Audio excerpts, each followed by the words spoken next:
Hi, I'm David, and I'm back with Magic ManaStrike. Today, I will be playing the Sealed special event, where you take your constructed deck into a higher stakes game mode and compete for prizes, trying to win as many games as possible before 3 losses.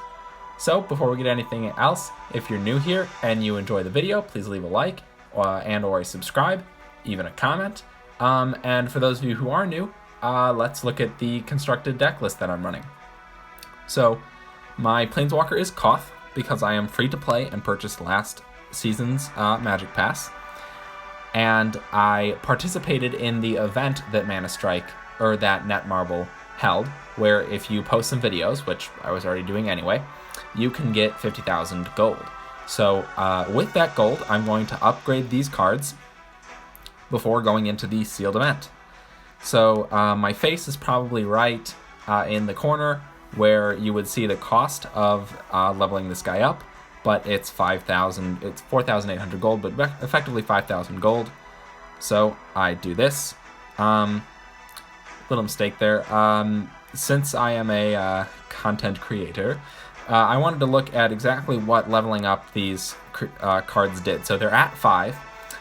Keep in mind that I'm only doing it for the 3 cards that I had at level 5. Because the event maxes cards out at 6, to be fair. So I only need my cards level 6. So when you click level up, the Phoenix and the Swashbuckler are going to be 19,000 gold to level up, because they're rare cards. So the Phoenix is going to get 7 attack, but 40 HP. And so it's not terribly much, but I think it's going to be important because I often use the Phoenix to contest Blinding Mages or Ninja of the Deep Hours, and so the 7 attack could be very useful in killing those creatures when they're played. But the 40 health is probably the more exciting part, because in my Koth deck, the goal is to build an advantage through defensive plays until you can make a giant push on the tower, while slowly getting in chip damage with the Hellrider and the Goblin Artillery. So the 40 health is probably the more exciting part here, where he's going to go up above 1,000 health. We can see right here, 1,006 health now. And that's nothing to scoff at. The Wave Crash Triton has like 1,600 health, so this has over half of that health. And then this is what I'm saying, I'm not going to upgrade the Hellrider because it's already level 6, so there's no point in putting 20,000 gold into that. Now it's 20,000 because it's a uncommon unit, but the Swashbuckler is going to be another 19,200 or 20,000 because it's a rare unit. So the rarer cards cost more to upgrade. That's pretty in line with other games and upgrade schemes. So this Swashbuckler is going to get 16 attack, which is more than double the attack increase that the Phoenix got. And the Swashbuckler is awesome because his attack is a piercing arrow, which goes through units and can hit multiple. So the 16 attack on this guy is going to be super important. He gets 39 health, which is pretty much the same as the Phoenix, so all the health rules still apply. It's going to be nice that he survives, but Swashbuckler can one-shot Blinding Mages if they're on equal levels. Well, if a Blinding Mage has too much health, it might be 2 shots, but the Swashbuckler is a very utility and skill-testing card to be played against single ground units, multiple ground units, air units. When you can line him up, his piercing arrow is a great thing to have on your side. And also, when he gets to the tower, he's going to be doing 400 per attack, which is more than the Goblin Artillery. Okay, so now that we have upgraded some cards and I have gone way down in gold, let's get into this event. Alright, this is my free admission, so if you play the game, you definitely want to be getting your free admissions to these events. Now, the rewards for this are really just various amounts of gold. So hopefully it'll be nice to... Hopefully I'll win enough that it's a good little replenish after spending 45,000 gold on unit upgrades. Of course, you saw the max reward is only like 2,000 or a little more. So it's not going to be that much. But the more you win, the more you earn, and they do give everyone 1 free admissions ticket. So let me know in the comments how often you play the events. Hopefully you get to every event. how you like the events. I'll be the first to admit that the rewards structure for the events is not very strong, but it's not meant to be. This really is a pay-to-win game. Shh. I am a free-to-play... Wow, we didn't catch a first battle. I am a free-to-play player, so I am trying not to spend any money on the game. It's working okay so far, but I do find that if I ever wanted to switch out the Koth deck, it would be quite difficult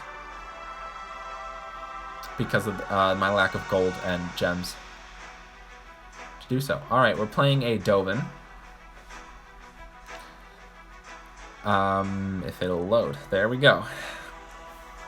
Alright, took quite a while to get into the gameplay for this video. Dovin probably has an answer to Hellrider, but we'll just see. Oh, okay. So we're playing a very aggressive opponent. Wow, with Core Entangler. And I don't have an answer for the Sphinx, so it's going to have to be the Phoenix here, but the Sphinx isn't too bad. I don't know how much attack the Sphinx has. Oh, I should have, if I had remembered that Spectral Procession was on the table, I would have saved the Fire Shrine Keeper for Spectral Procession. So Spectral Procession got quite a bit of damage on my tower, but I did eliminate the second Dovin without a use of Koth. So that allows me to do what I'm doing right now and play Koth as an aggressive option. So the Dovin died due to my Swashbuckler and Ash Cloud Phoenix. So now not only am I up one Planeswalker, and I killed the Dovin without Koth, because on the other side of the battlefield, Koth only attacks buildings, I am now up another Planeswalker because I have a Sub-Guardian. So my plan is not really to go for the main Guardian this game.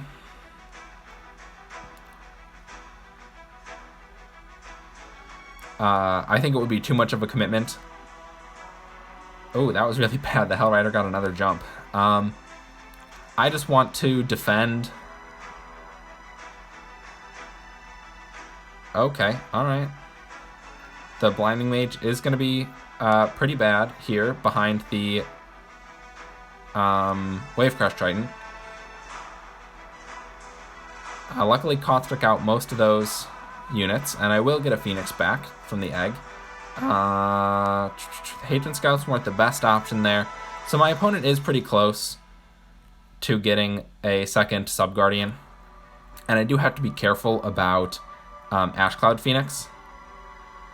Not Ash Cloud, I have to be careful about Sphinx.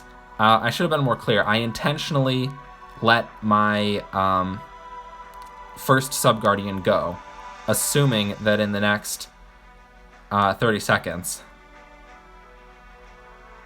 I will be able to... whoops, I should have been playing Koth way earlier. So I've been assuming that in the next rest of the game I will be able to defend the Sub-Guardian that still remains. Now, my opponent is being pretty sly about forcing me to handle the upper lane, because he's been playing his Planeswalkers there, and my opponent has been able to do that because they don't have to worry about sending a Planeswalker into the lower Sub-Guardian. Should they have? Probably, but if you were paying attention to the main Guardian battle, which I wasn't terribly much, I was putting more and more damage on the main Guardian. So, yeah, I have to claim my reward. Even if my opponent had invested enough resources to get the second Sub-Guardian, I would have eventually gotten enough damage on my opponent's main Guardian to end the game. So, I think specifically it was when I got a Planeswalker ahead by killing Dovin. So, let's try to do the same thing against Teferis. The problem is that Teferis has a very good late game, not late game, but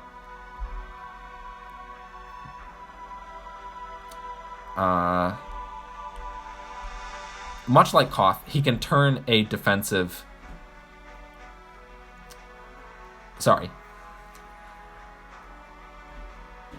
he can turn a defensive gain into a huge offensive push.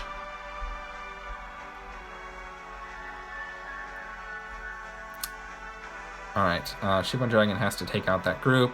He did, no problem. So my opponent has not been able to play the Crows Reaver Demon combo that they usually like to play.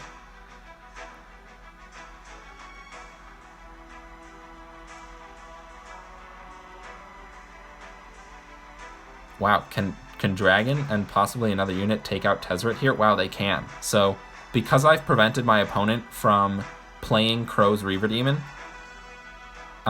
they had to play Koth to defend, and then Koth did not, or I didn't have to use a Planeswalker to stop the Tezzeret. So the problem is right now. So here's Crows, probably Reaver Demon is right behind. There it is.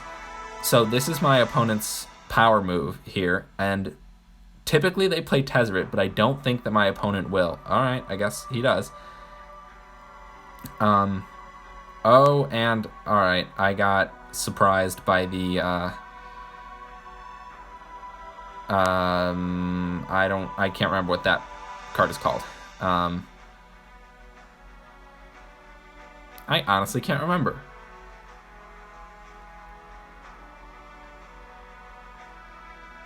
Sorry. But it's the card that sends your units that are in the transition to the other lane.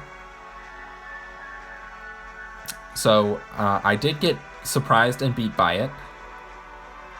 However, what I need to do now is defend the building that I have left. Now, I can't let Tezzeret actually make it all the way to my main Guardian. Well, alright, I got whatever the card is called anyway. Oh, wow, another Reaver Demon was played there by my opponent. So my opponent's trying really hard to take the second Sub-Guardian, and I suppose that in the end they want to tie is probably the goal. I'm really trying to get in damage on their main Guardian, but they are pretty effectively defending the last 700 health it has.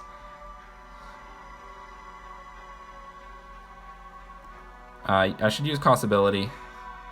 I'm making sure to play my air attack units so that they can hit the Aether Squall Ancient. In 37 seconds, I guess my only hope is a Goblin Artillery. But my opponent might have another Tezzeret. So, I don't really know. Alright, there's one bomb. A second bomb is all it'll take. Well, maybe not.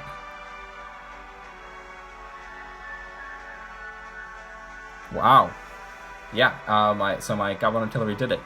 I really wish that I could have been more descriptive during that game, because that was a particularly interesting Tezzeret game, where I wasn't as aggressive as I normally am, but I still was able to keep my opponent on his back foot enough that he could never build up multiple Tezzeret, Aether Squall, Reaver Demon pushes. And by only ever facing 2 of those units, I was able to defend against them most of the time.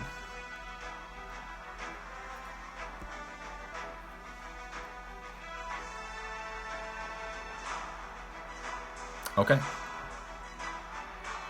So, moving on to the next battle, my opponent will be Chandra. Alright, I am feeling pretty confident about this. The opponent is a fairly experienced Chandra player, so never want to make too many assumptions, but I'm looking for defensive options. I find all my defensive options, so let's play the... Alright. I was going to play something preemptively, but I decided that was a mistake. And I'm glad I didn't play the Shibon Dragon. However, I will play... Ooh, wow, Star of Extinction kills the Phoenix, but I should get a Phoenix back. So there is Chandra. So I'll be ready to play Koth when Chandra makes it to my side.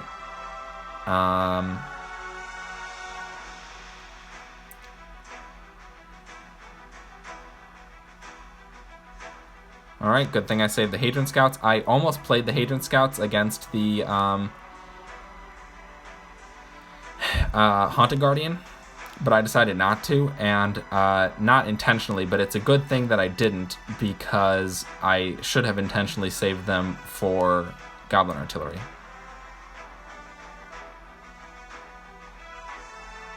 Yeah, I can afford a Koth here, because that was my opponent's Chandra. Normally I would try to save Koth because I have the advantage of being one Planeswalker up, but I wanted to stop damage on my tower, and I wanted to start a push, and so Koth was, I think, the right choice there. So the third Chandra is out, so I will be playing Koth against her in a bit. But notice that I haven't played either of my aggressive units this game. So that Chandra made her jump, so there's Koth. Truthfully, it looks like I didn't need Koth to finish Chandra off. So, oh, I guess it's ManaStrike already. So my opponent was pretty conservative with the Chandras and made it to ManaStrike after having just played one. I really want a Hellrider on the battlefield here, because what I need to do is the last damage. Chandra alone, and also in this deck, does have a lot of direct tower damage. So I have to be careful not to take that.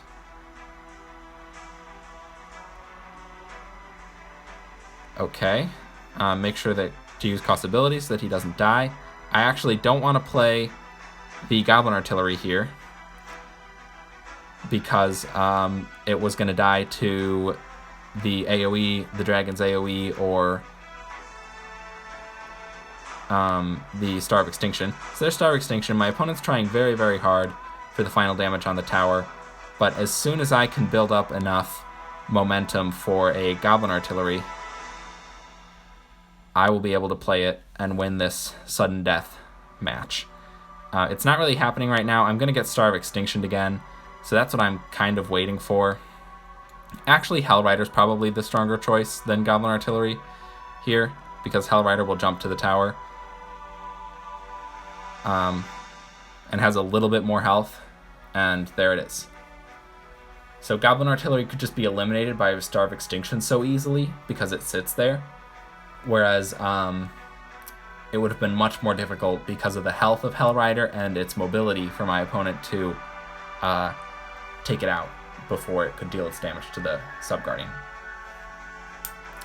So, I personally love facing Chandras. It's really nice to fend off the various aggressive pushes. Here's another Chandra player, so I guess let's do it again.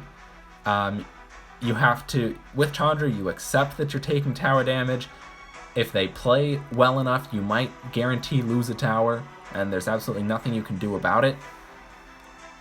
Which is why I like to start with something like this, the Hellrider, just get in the damage. Also, see that my opponent is running Vent Sentinel.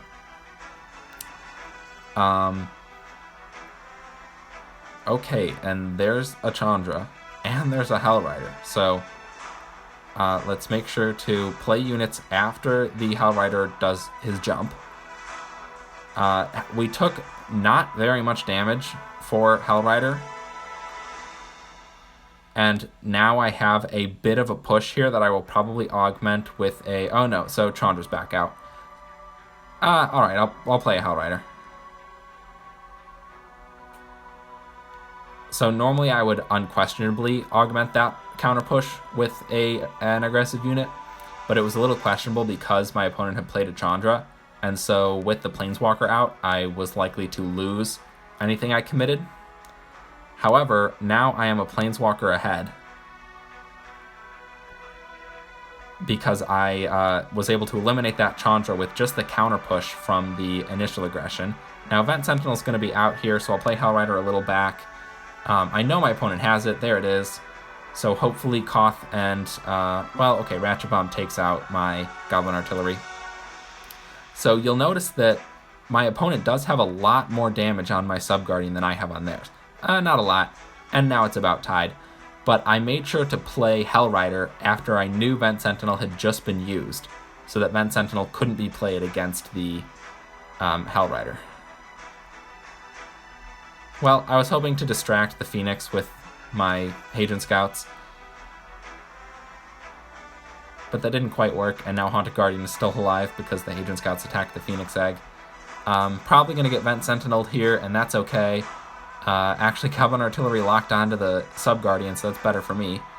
I am in a lot of danger of losing the Sub-Guardian right now because of the Ratchet Bomb and Hellrider and the fact that Chandra's back here, so is a Shivan Dragon.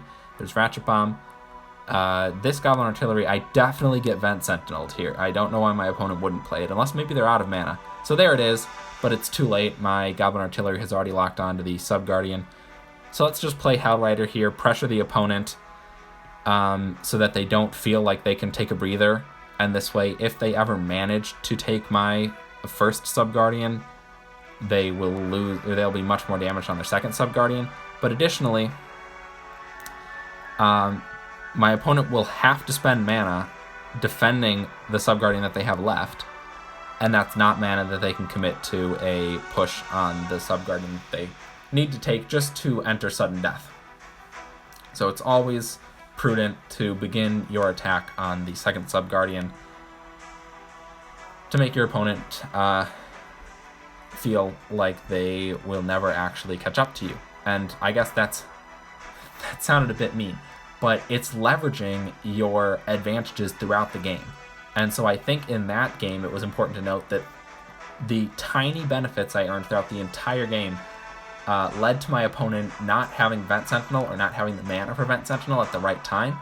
And then they did play it because it was a desperation play, but then they were out of mana and out of Vent Sentinel.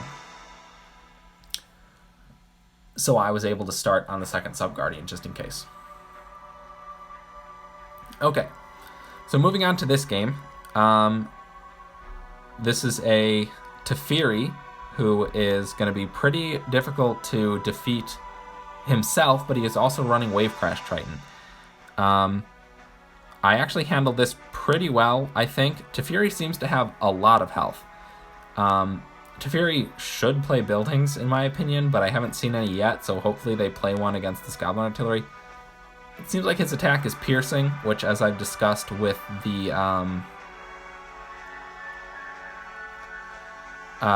Swashbuckler, is quite a powerful effect. Alright, I was able to eliminate the second Teferis. And there's third. Wow, my opponent is playing Teferis very aggressively. And I'm totally okay with that. Because, in my opinion, I can handle Planeswalkers one-for-one using Koth. The problem here is definitely going to be the Blinding Mage. So I love that my opponent commits an air unit to this group, because Koth does AoE damage to air and ground units. So yeah, Koth largely died there. He has very little health, but I was using him as an anti-Planeswalker card anyway, so I don't mind. And now neither of us have Planeswalker cards left.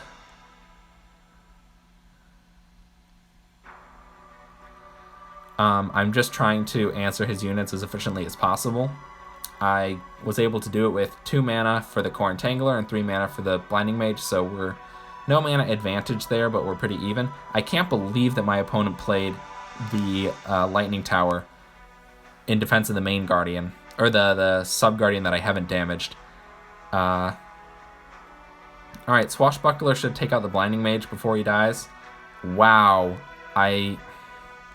that's a little crazy that the Core Entangler pull distracted the attack of the Swashbuckler.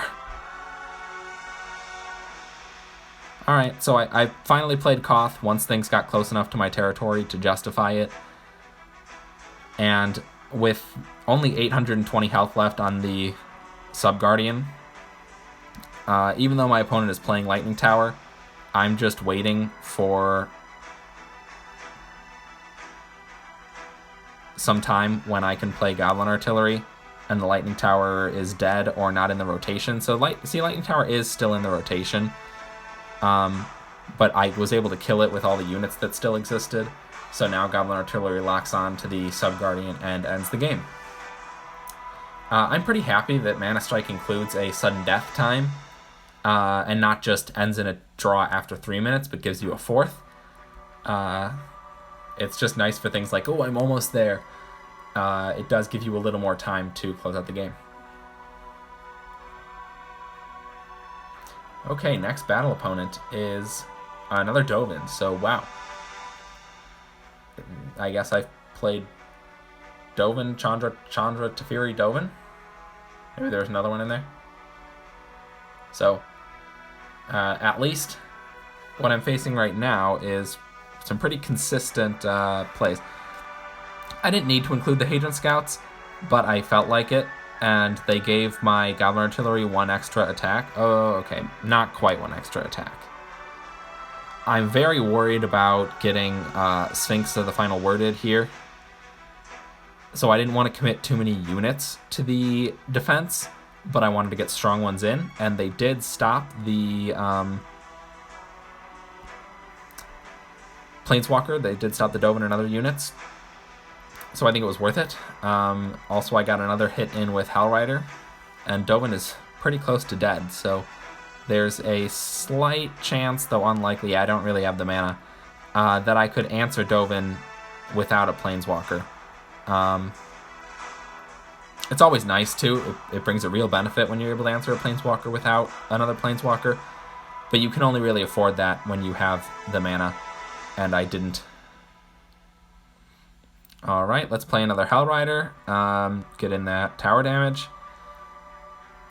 Wow, the Core Entangling the Hellrider is a pretty poor decision because it gets another jump, and the jump damage is more than the initial damage. So playing Haven Scouts there, yeah, it was a mistake. I was worried that it was, because they scurried away from the tower and then didn't attack Ninja.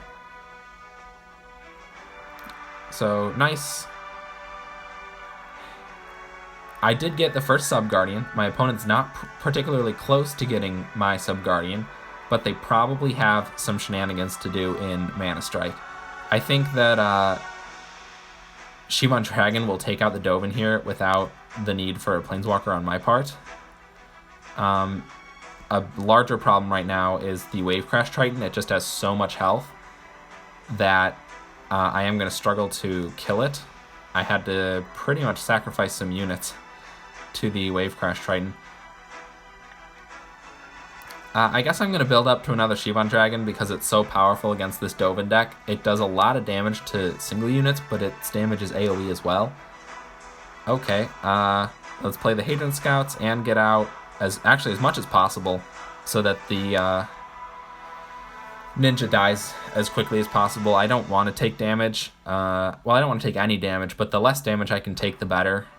And also, my opponent's not really responding to the second Sub-Guardian attack, which is what I tried to mention earlier. I mean, my opponent just couldn't afford both the... couldn't afford a full attack on the lower Sub-Guardian and a defense on his own upper Sub-Guardian, so he had to choose. Ideally, he had to choose between the two, but I had enough strong defensive units available and mana available that I could defend and attack no matter what my opponent chose. So, I can't believe that I'm 6-0 already. This is a pretty good sign. I know I mentioned that you play until 3 losses, but they stop your run at 9 wins, which is fair and typical of runs like this in other games. I mean, specifically I'm thinking of Hearthstone Arena, where they stop you after 12. I think this is a skin for Nissa. Haven't actually ever seen this skin before, so we'll have to see. Could be a Vivien skin, actually. I don't know, I guess we'll be surprised. But either way, I'm expecting green. Alright, I'm glad my opponent played something, because I personally don't like sitting on 10 mana, not doing anything. I feel like my opponent did sit on some mana.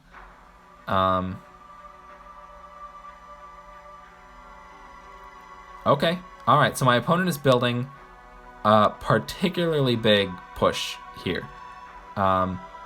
Okay, so I didn't play the Hadron Scouts because the Terrain Elemental is an AoE unit. So the Terrain Elemental would have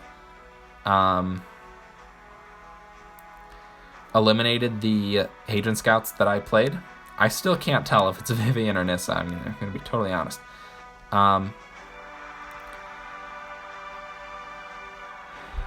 So when the Terrain Elemental died from the Shivan Dragon, then I was able to play the Hadron Scouts to eliminate the Beloth. Now, I did take a fair amount of damage. And if my opponent can play a Beloth here, I'll take it again. So this is another instance where there's not much you can do about taking damage. You just have to be prepared to honestly deal it back. I mean, if you look at the lower Sub-Guardian here, I'm going to play the Goblin Artillery. My opponent probably won't be able to do much about it. Alright, they play the Bees. I guess that was a pretty good defense, honestly. No, actually it was a horrible defense. Look at how slowly the Bees attacked that unit. Almost anything else would have done more damage faster. So Koth takes out that whole push and hopefully wrecks my opponent's hopes of playing a Beloth. Now, it's guaranteed that they have a Beloth in their lineup. I just have to prevent them from building up enough of a push that they think they can play it. So, I mean, what did I just say? My opponent is, I think, desperate. They got out the Beloth there to try and distract my units with the Beloth as a tank. But instead, since I was doing AoE damage to stuff, I killed all the units in the back and then dealt with Beloth with new cards. So I don't think I can get this game 2-0 in time. I think I was pretty close to if I had had another few seconds. But the key there was identifying my opponent's win condition and then preventing them from playing it. Mostly through aggression, and then the 2 times that they were able to play the Beloth, I answered it relatively efficiently. As I said, never perfectly. It's going to deal some damage, that's inevitable, but with the Hadron Scouts and other units around, the Beloth was dealt with relatively quickly. Alright, first Liliana of the night as well. She can be pretty annoying to play against because her ability, as far as I understand, either zombifies or revives with like a tiny bit of health units that die in a certain area. So often I'll play my AoE units, kill all the little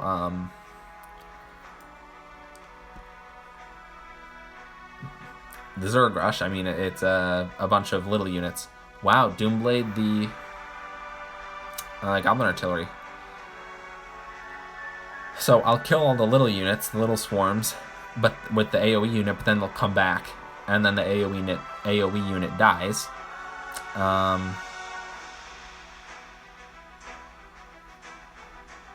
Alright, I don't know what this crawl out of the ground thing is, but come on, dragon, kill Liliana. Oh my god, is there no... Oh, it revives upon death. Duh. Okay, so I'm actually not playing Koth because I truly think that I can answer Liliana with Koth. However, that's a Grave Titan, which has a lot of health and does a lot of damage, so I don't know that Koth is gonna kill it in time, and honestly, wow. Swashbuckler got one shot as well. So I had to play 3 cards, one of which was a Planeswalker, just to deal with the Grave Titan, but I haven't taken any damage on my Sub-Guardian. And actually, right now, I want to kill Liliana right away, not let her play anything else. Hopefully have wasted a Planeswalker, but honestly, I think it was worse for her. I think she committed a bunch of mana and cards to that push that didn't even do anything. Well, I mean, it did stuff. It consumed my mana and my units, but it didn't deal any damage.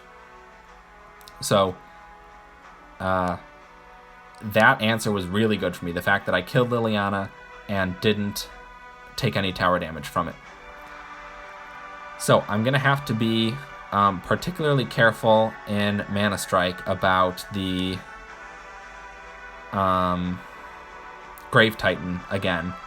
We have to be very conscious about how much it cost me in cards and mana to defeat it the first time.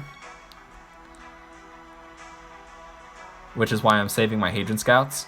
And I'm trying to play out my aggressive units when they can get in any sort of damage for two reasons. One, the Grave Titan is going to deal damage to my opponent's tower. That's a given. So my opponent had to choose one of their Sub-Guardians to damage with Grave Titan. So I wanted to get in as much damage as possible to make that kill the Sub-Guardian, honestly. But then additionally, if it turned into a game where I was losing both Sub-Guardians, if it was turning into a 2-0 game or a 2-1 game, I wanted to make sure that I was able to tie it up and go into overtime. Didn't end up that way. Honestly, I ended up being the one with the 2-0.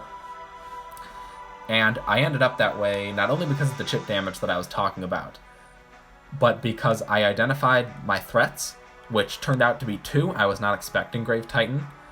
But I identified the Liliana Swarm, which I effectively defended against multiple times. Shivan Dragon was really good there, but Shivan Dragon alone wasn't going to cut it because Liliana can attack air units. So I had to include Koth sometimes, Fire Shrine Keeper sometimes, Phoenix occasionally. But then once I saw Grave Titan the first time and saw just how much it was going to cost me to answer it, I was then preparing and saving the units that I was going to need for the inevitable second, possibly third Grave Titan threat. So, and I guess conclusion is that by answering both threats and preparing to answer both threats, I won the game with very little tower damage, and I won it 2-0. Alright, let's move on to the next game. I am 8-0, so this could be a 9-0 sealed run, and this is against Nissa. And I know you can't see it, but she has a purple gem like I do, so a fairly experienced Nissa player. Alright, let's play the Hell Rider to show them that I mean business. They do have to play 2 units and the Planeswalker. Alright, let's not say have to. They totally chose to play Nissa there. I actually don't want to play the Shivan Dragon right now because the Spider does extra damage to air units. But now that the Spider's dead, I feel comfortable playing Shivan Dragon, and even though Koth himself didn't kill Nissa, he dealt enough damage that Shivan Dragon did. Come on, kill the Pummeler before it damages my... oh my god, oh, come on, Dragon, come on. Yes, so Shivan Dragon also eliminated the second Nissa all on its own. Alright, my opponent is going to try to... by playing their third Nissa right now, they're trying to turn this into a win, hope that I'm a bot or something that doesn't want to play the Planeswalkers. But that is not me. I'm perfectly comfortable to play Koth when he's going to be useful.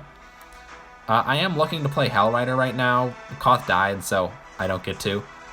But look at this damage that Goblin Artillery is putting in. My opponent played Haunted Guardian to answer it, which is a slow-moving unit, and gave my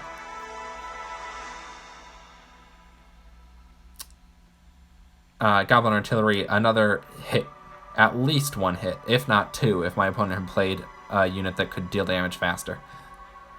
So I guess I'm playing Goblin Artillery again rather than Hell Rider. because I only need a little bit of tower damage. One hit of the Goblin Artillery with the Phoenix was enough.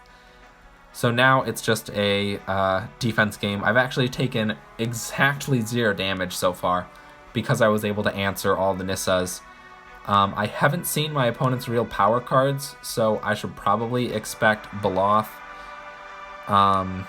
Yep, so see, not that Beloth is out, but my opponent is trying to swarm me here with Pummeler, Haunted Guardian, Nissa, Spider. So maybe this isn't a Beloth deck. I'd kind of be surprised. Beloth would be a pretty nice tank for all of these swarm units. But maybe it's really just a swarm deck backed up by Nissa. Either way, I don't think that even a Beloth here would save my opponent. I have enough mana advantage to play a Shivan Dragon right now. And, I mean, here I am again at 7. So, I mean, I can play out 2 units that total 7. And all I'm doing right now is playing cards, playing the best defensive cards I have. Gosh, this is another Shivan Dragon right before the game ends.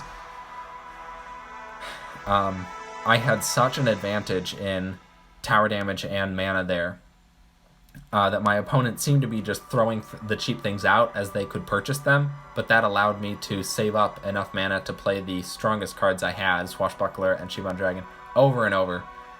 Just sit there defending my tower, not taking any damage. So that is a 9-0 standard run. So I'm extremely happy and proud of that. Not even on ladder do I go 9 in a row wins. So, yeah, hopefully you saw the power of Koth. If you have stayed till the end, thanks, especially if you're a new viewer. But if you're not, I appreciate you too. I appreciate everyone. If you enjoyed the content, please like the video, subscribe to the channel. If you want to engage with me, leave a comment. I answer them all.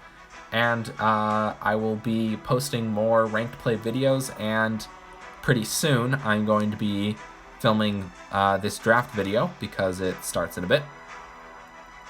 So if you subscribe, you should get a notification when those are up. And that's it for tonight. Thanks.